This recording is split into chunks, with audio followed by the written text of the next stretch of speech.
여러분, 오늘 저는 5월 초에 발사한 북한 미사일에 대해서 얘기를 해보도록 하겠습니다. 사실 요즘 제가 하노이 회담 이후로 북미 관계에 대해서는 거의 관심을 껐는데, 그 이유가 트럼프 재선 이전까지는 의미 있는 결과가 나올 것 같지가 않아서, 그리고 베네수엘라라든지 아니면 중국이랑 협상 이런 거에 대해 더 관심이 많은 것 같아서, 그래서 국내도 그렇고 미국도 그렇고 북한도 그렇고 그냥 시간에 맡기자 이런 느낌이었어요.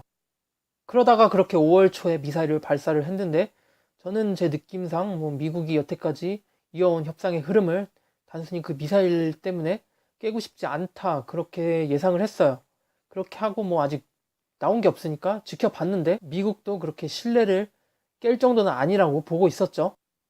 이게 제가 옛날에 하노이 회담에 대해서 얘기했던 거랑 굉장히 비슷한데, 아무리 미국이라고 해도 여태까지 계속 해왔던 이 협상을 단순한 미사일 이런 걸로 깨는데 굉장히 부담이 발생을 하는 거예요. 그래서 신뢰를 깨는 중대한 사건이 아닌 이상 웬만하면 계속 이어질 가능성이 높습니다.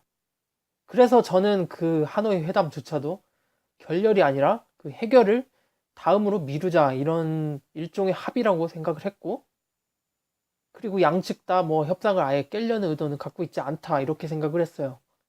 아무튼 이 미사일, 최근 미사일 발사에 관한 걸 보면 미국이 먼저 대륙간 탄도 미사일에 대한 실험을 대놓고 했고, 저는 이게 개인적으로 미국이 북한에게 나도 미사일 실험할 테니까 니도 한번 미사일 실험을 해봐 이렇게 무슨 꼬신 게 아닐까 이 생각이 들 정도로 대놓고 트리거를 당겼다고 볼 수 있다고 생각을 합니다. 그래서 북한도 당연히 자신들도 방위 훈련을 가장을 해서 미사일을 발사를 했죠. 근데 이 과거 미사일 발사와 다른 점이 북한의 태도, 그리고 그에 따른 한미 양국의 반응입니다.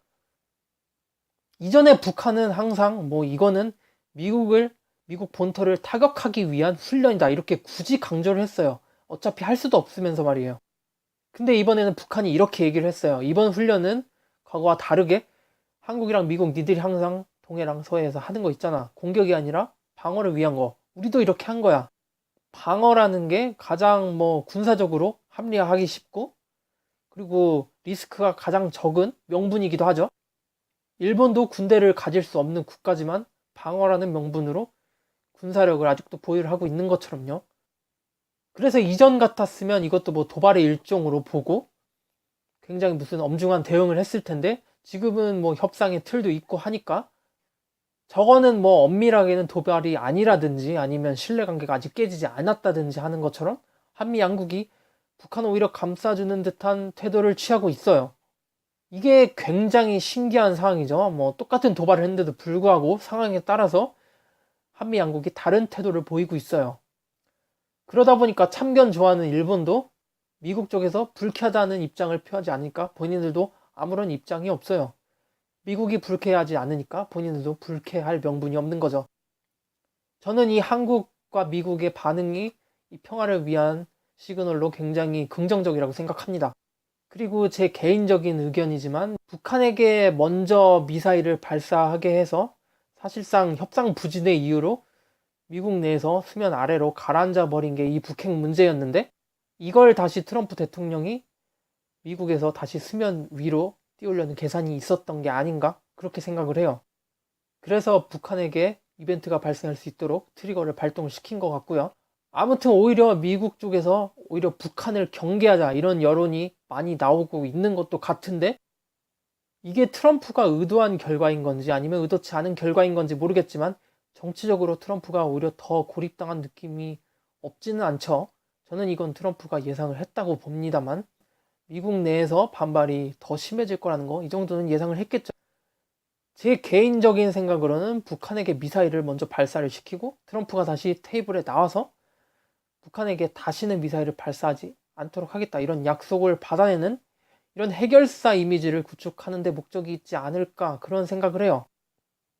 그래서 이 미사일 문제로 나중에 또 북한과 고위급 회담을 하든지 그런 협상이 있다면 이걸 가지고 협상을 하겠죠. 거기에다 다시 북미 정상회담이 이루어졌을 때 플러스로 종전선언까지만 해주면 트럼프 재선까지는 아무런 걱정이 없을 거라고 생각합니다. 제가 미국 내 투표권만 있었어도 트럼프한테 한 표 주는데, 아무튼 뭐 정보가 추가로 나온 게 없기 때문에 여기까지만 떠들겠습니다. 가끔 뭐 이렇게 빨리 끊는 것도 좋네요. 정리합니다. 북한은 거의 대부분의 도발에서 항상 공격용이라는 걸 강조를 했지만 이번에는 굳이 방어용이라는 걸 강조를 했습니다. 저는 남북미 각자의 어떤 의도가 있었는지는 자세하게 모릅니다. 다만 확실한 건 한국과 미국 양측에서 북한의 저 미사일 발사를 도발의 일종으로 간주하지 않았다는 거예요. 사실상 북한도 미국의 중국을 견제하려는 계획 안에 들어가 있습니다. 과거에 한국이 미국의 수혜를 받아서 뭐 자본주의와 사회주의의 이념 전쟁 거기서 크게 성공을 했죠. 그리고 베트남도 뭐 공산권이기도 하고 그래서 과거에 베트남 전쟁이 있기 전까지는 친중이었는데 근데 아이러니하게도 미국과 전쟁을 한 이후에 친미 국가가 되고 그리고 미국과 관계를 개선해서 다시 엄청나게 성공을 하게 됩니다.